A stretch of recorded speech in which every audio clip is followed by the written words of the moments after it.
So guys, ibubukod ko na yung mga 5 piso, 10 piso, saka piso para madali kong mabilang.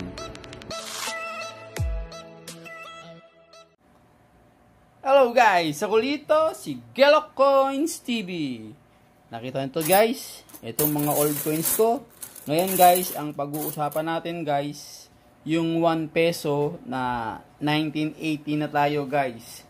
Pasensya na kayo guys, medyo naging busy ako kaya wala akong nagawang video. Ngayon guys, ang pag-uusapan natin yung 1 peso na 1980. Ito guys, kung meron kayong ganito guys na 1 peso na 1980 at kung ganito ang kondisyon ng inyong mga barya, ito po ay wala ng added value. Hindi po ito pinapansin ng mga kolektor, kaya kung meron kayong mga ganito, wag na po kayong umasa na bibilin sa inyo to. Pero kung meron kayong mapanood na mga gumagawa ng content, gumagawa ng mga video na sinasabi nila na bumibili sila ng 1980 sa mataas na halaga, wag po kayong maniniwala. Kasi yung mga ganito ang kondisyon, wala na po ito guys, wala na tong added value. Binibili ito ng mga kolektor per kilo.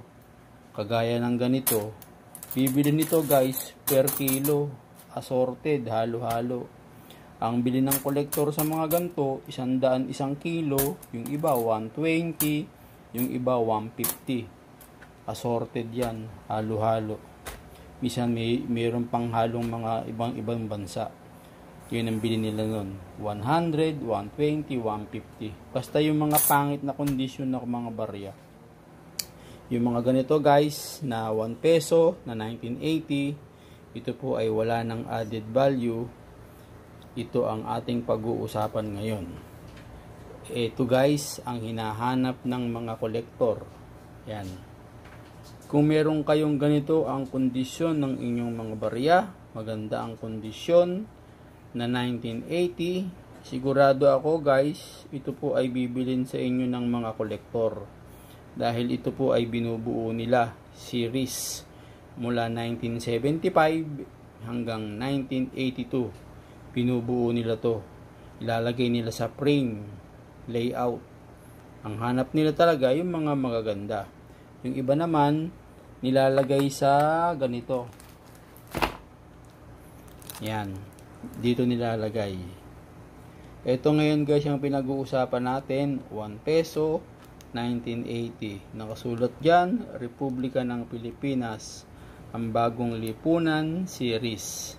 Ito guys 1975 hanggang 1982.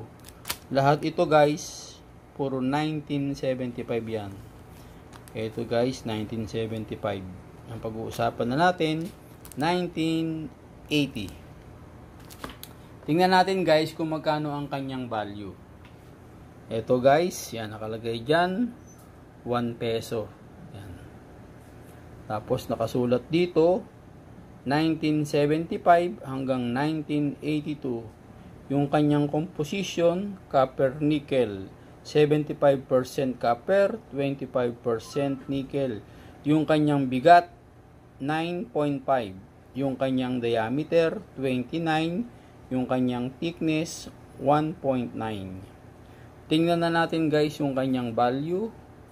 Doon tayo sa 1980. 1980 na tayo guys. 1980. 1980. Eto guys, yan. 1980. Dalawa pa rin ang nakalagay dyan guys. Yung isa 1980, yung isa 1980 FM. Yan yung proof special uncirculated. Dito lang tayo guys sa common. Tingnan natin ang presyo. Ayan guys 62 pesos. Wala nang kasunod. Hanggang 62 lang siya. Pagdating dito, wala na. Walang UNC. Bahala na si seller kung magkano niya ibebenta.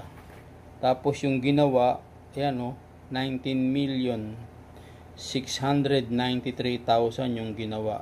Ibig sabihin, common to guys, marami ang lumabas. Nakalagay dyan, 6%.